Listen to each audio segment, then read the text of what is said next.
Laura Tarabella. Ella es quien por primera vez en 106 años fue nombrada rectora de la Universidad Nacional del Litoral, junto con Liliana Dillon, que asumió como vicerrectora. Laura, ¿cómo te va? Hola, ¿qué tal? Muy buenas tardes. Muchísimas gracias por permitirme conversar unos minutos con ustedes. Sí. Como vos lo planteás, el jueves de la semana pasada nos han elegido para conducir los destinos de la Universidad Nacional del Litoral, una universidad centenaria, 106 años de historia, y por primera vez una rectora mujer, pero además también una fórmula integrada por 2 mujeres. Con Liliana vamos a asumir en marzo del año próximo. Estamos en todo el proceso de transición, en mi caso terminando el decanato de la Facultad de Humanidades y Ciencias, que se va a producir eso promediando el mes de febrero, y durante los primeros días de marzo ya me va a encontrar en el rectorado de la universidad. El Litoral es una de las 2 únicas universidades del país que no tiene rector sino presidente. No, nosotros tenemos rector. Ah. Rector o rectora, eso es lo que dice nuestro estatuto, es rector o rectora. Okay. Presidente tiene la Universidad Nacional de La Plata. Sí. Nosotros tenemos rector o rectora. Así dice nuestro estatuto, y vicerrector o vicerrectora. En el caso de los vicerrectorados pueden tener funciones en unidades académicas. De hecho, Liliana Dillon ha sido reelecta decana de la Facultad de Ciencias Económicas y va a continuar al frente del decanato de Ciencias Económicas y me va a acompañar desde el vicerrectorado. Nuestro estatuto permite esas posibilidades. Laura, ¿cuál es tu formación? Yo soy profesora de geografía, y desde la enseñanza en articulación con la investigación y la extensión, me desempeño obviamente en asignaturas por concurso, en la carrera de geografía, en problemáticas territoriales americanas y en problemáticas territoriales mundiales, y también desempeño mis funciones docentes en la escuela secundaria porque siempre me interesó articular la docencia en distintos niveles del sistema educativo y mucho más cuando me han honrado para ser decana de la Facultad de Humanidades y Ciencias, una facultad que está compuesta por muchas carreras que provienen de diferentes campos del conocimiento y que forma profesores y que forma licenciados en distintas disciplinas. Entonces, me parecía oportuno poder seguir con esa función docente en la escuela secundaria para tener un contacto más directo de la realidad y proponer desde mi lugar de decana algunas propuestas de mejora y de articulación. ¿Tenés claro que tu nombramiento como rectora en el Litoral se suma al de Mónica Biasone en Mar del Plata, Alejandra Cini en la Universidad Nacional de Quilmes, más las que ya venían siendo rectoras como Esther Sánchez en la Universidad Nacional de Cucho y Sandra Tolucci en la Universidad Nacional de las Artes, además de otras que hay? ¿Te parece que esto es va a ser un impulso en la lucha que tiene la universidad para obtener mayores recursos que el gobierno nacional le está negando? Bueno, nuestros rectores y nuestras rectoras actuales han hecho un trabajo muy interesante para justamente poder solicitar, peticionar los recursos que necesitan nuestras universidades para funcionar.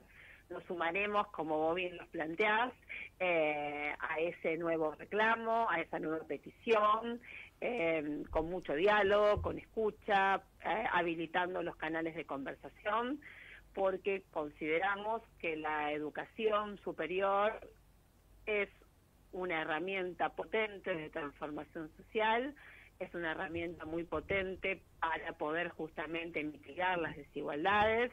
Invertir en educación es justamente la posibilidad para que sociedades que son desiguales puedan volverse menos desiguales, y para nada se entiende como un gasto, todo lo contrario. Por eso crear valor, investigar, proyectar, generar conocimientos, innovaciones tecnológicas, articulado con todas las carreras que brinda el sistema universitario nacional, transforma no solo las vidas de las distintas personas, sino que también construye futuro.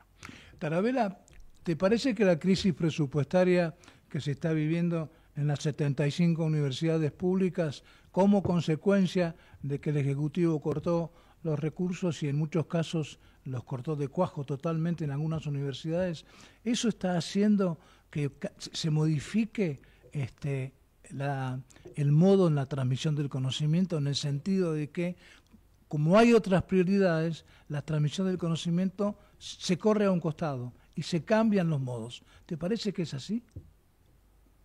Bueno,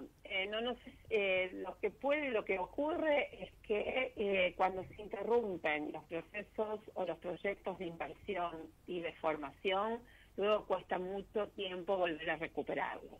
Entonces, cuando la ciencia y la tecnología avanzan, crean conocimientos, producen patentes, se generan las innovaciones, lo mismo que los procesos de enseñanza, se forman los profesionales, cuando eso se dificulta por escasez de presupuesto, luego volver nuevamente a poner en funcionamiento todo aquello que costó mucho va a demorar más tiempo.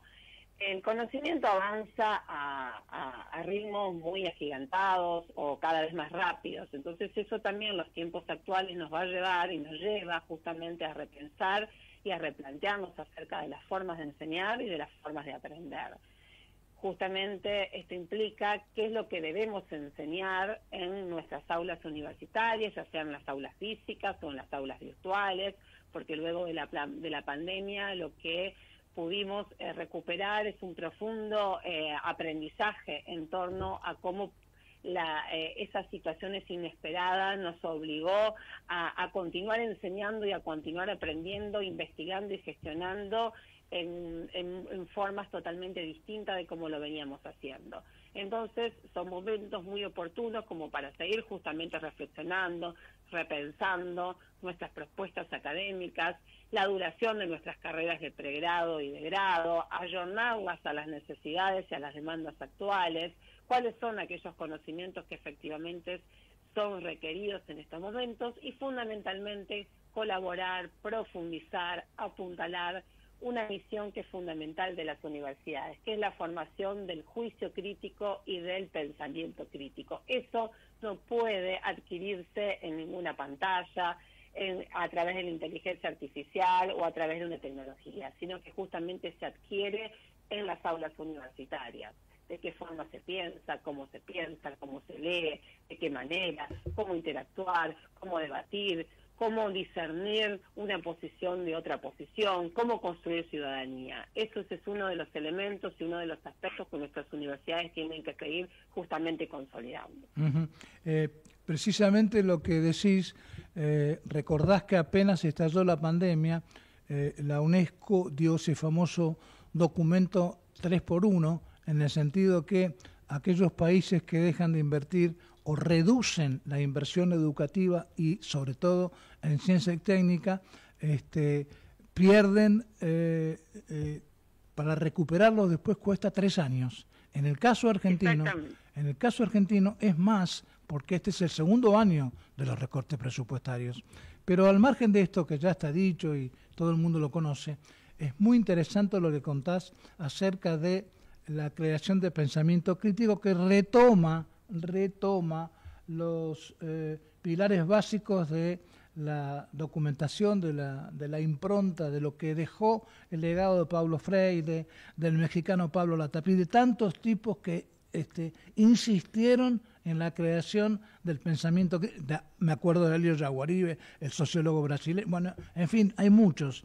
Ahora, hay muchos también pedagogos o expertos en educación en nuestro país que no creen en eso. ¿Cómo la ves? Bueno, por supuesto que hay siempre miradas que son divergentes y lo importante justamente es que todas esas miradas tengan lugar en los ámbitos de enseñanza. Yo particularmente creo que hay que justamente profundizar en las formas que ayuden a esa construcción de ese conocimiento y de ese pensamiento crítico. Pero obviamente respeto quienes consideran todo lo contrario. Las universidades no son solamente un ámbito de formación de profesionales en abstracto, sino que justamente se forman ciudadanos, y esos ciudadanos o ciudadanas van a ser justamente mejores personas si están justamente acompañados de esa capacidad de pensar críticamente, de reflexionar, de construir, porque la crítica no es solamente para oponer, sino justamente para buscar soluciones y que esas soluciones generen profundas transformaciones, o sea, que se puedan modificar aquellas realidades que no nos gustan. O sea que en lo personal yo confío y creo que justamente el pensamiento crítico y el juicio crítico son cuestiones que sí o sí nuestras universidades lo tienen que seguir fortaleciendo, pero obviamente hay opiniones, reflexiones de pedagogos, como bien lo mencionás, o de intelectuales que están en una línea diferente y que, bueno, todas esas miradas tienen que tener lugar también. Tarabella, el 2020... En la diferencia se crece, ¿no? Claro. Y se construye. Tarabella, en el 2025 se cumplieron 57 años del Plan Tacchini, del planificador universitario Alberto Tacchini, que en finales de los 60 creó con su proyecto 16 nuevas universidades públicas en el país y nacionalizó 3 que eran provinciales. Una de las bases de ese proyecto, tomado de grandes tipos como Leloir, como los premios Nobel que tuvimos de la UBA, era la introducción de la enseñanza de la ciencia en las aulas universitarias. 2 modelos. Ese era un modelo, de algún modo el modelo cientificista, y el otro el modelo tradicional que ya conocemos de la Universidad Humboldtiana, digamos así. ¿En cuál te parás? ¿En cuál defendés más? Yo creo que ese es un mix. Obviamente el desarrollo de las ciencias en las aulas universitarias es fundamental, más allá de la formación en las diferentes disciplinas y campos del conocimiento. O sea, no se puede escindir la ciencia y la tecnología de la formación que hace a la titulación que corresponda. O sea, justamente por eso creo que nuestras universidades han desarrollado mucho bagaje, han apuntalado justamente el desarrollo del país, por eso considero que deben seguir siendo sostenidas por el Estado, además porque constitucionalmente nuestra Constitución Nacional en la reforma justamente del año 94 establece el deber indelegable del Estado, así que los modelos de las universidades, si bien hay muchos, creo que justamente lo que tiene que atravesar en las universidades son las funciones sustantivas que hacen a la enseñanza en sus diferentes niveles, a la investigación, a la generación de ese conocimiento de punta, de la innovación, del emprendedurismo, de la vinculación tecnológica, la extensión como otra de las funciones sustantivas que se articula con el territorio y la posibilidad de que justamente en esa articulación con el territorio se colabore con el gobierno en diferentes escalas a la formulación de políticas públicas, o sea, concibo a una universidad integrada y sustentada en esas funciones sustantivas, como bien lo mencioné. Sabés que después de la pandemia, las tendencias de inscripción estudiantil en las carreras están preponderantemente todas las vinculadas con la informática y ciencia de datos. ¿Eso se verifica también en el litoral? Nosotros tenemos una carrera nueva, que es la licenciatura en Ciencia de Datos, que es una carrera compartida entre unidades académicas, Ingeniería Química, Ingeniería de Ciencias Hídricas y Ciencias Económicas, y que tiene, digamos, una matrícula interesante, al igual que Ingeniería en Informática. Esas carreras tienen un nivel de inscripto importante, pero no son las únicas. O sea, la matrícula se mantiene, al menos a nivel de la Universidad Nacional del Litoral, bastante estable, y sí hay, por ejemplo, un crecimiento. Terminamos las inscripciones hace unos días, las que corresponden al mes de diciembre, y conversando con el decano de la Facultad de Arquitectura, Diseño y Urbanismo, hay un crecimiento importante de la licenciatura en Diseño de la Comunicación Visual. Que también tendríamos que analizar cuáles son las razones que explican ese crecimiento, más allá de arquitectura, de ciencias médicas o de abogacía, de las tradicionales, lo mismo que los profesorados, que se mantienen también con una matrícula constante. Pero sí, hay un interés por los estudiantes en lo que tiene que ver con aquellas carreras vinculadas a la informática, a las ciencias de datos, ya sea en formatos de carreras largas, es decir, licenciaturas, ingeniería, como en el formato de las carreras cortas. Pero hay otras que también siguen siendo elegidas o son elegidas como las que te mencionaba. Por razones profesionales hemos seguido de cerca durante mucho tiempo la gestión de Enrique Mamarela, tu antecesor en el cargo, y notamos que en su gestión hizo mucho hincapié en vincular la universidad con los sectores representativos de la sociedad, particularmente aquellos que tienen que ver con la producción y la economía en general. ¿Esa tendencia va a seguir en tu gestión? Sí, sí, por supuesto, porque no llego a un lugar sin historia, sino con una universidad que tiene cimientos muy sólidos. Trabajé con el doctor Enrique Mamarela, acompañándolo desde el decanato de la Facultad de Humanidades durante 8 años, pero antes de ser decana, yo fui secretaria académica de la universidad en el momento que el doctor Enrique Mamarela era decano de la Facultad de Ingeniería Química, así que nos une, digamos, una trayectoria de trabajo conjunto, y por supuesto que vamos a seguir apuntalando, fortaleciendo esos vínculos que son muy potentes con el territorio, y cuando hablamos del territorio tenemos que hablar de todos los actores que hacen a ese territorio. El sistema productivo es muy importante, nuestra universidad tiene un fuerte anclaje en participación, en una colaboración estratégica, a partir de formar, por ejemplo, o integrar el Parque Tecnológico Litoral Centro. Ese Parque Tecnológico Litoral Centro es un semillero que apunta justamente a vincular la generación de conocimientos de empresas de base tecnológica con el sistema productivo, a través, por ejemplo, de un mecanismo de incubación de empresas. De esa forma es como nosotros vamos nutriendo toda nuestra expertise de lo que generan justamente nuestros equipos de investigación, ya sean las propias unidades académicas o en una articulación con el CONICET a través de los institutos de doble dependencia. Por lo tanto, es fundamental justamente seguir nutriendo y fortaleciendo toda esa área que tiene que ver con dar respuestas concretas a las demandas de los territorios, y especialmente en el comentario o en la pregunta que me haces al sector productivo de la región, donde la Universidad Nacional del Litoral tiene su área de influencia.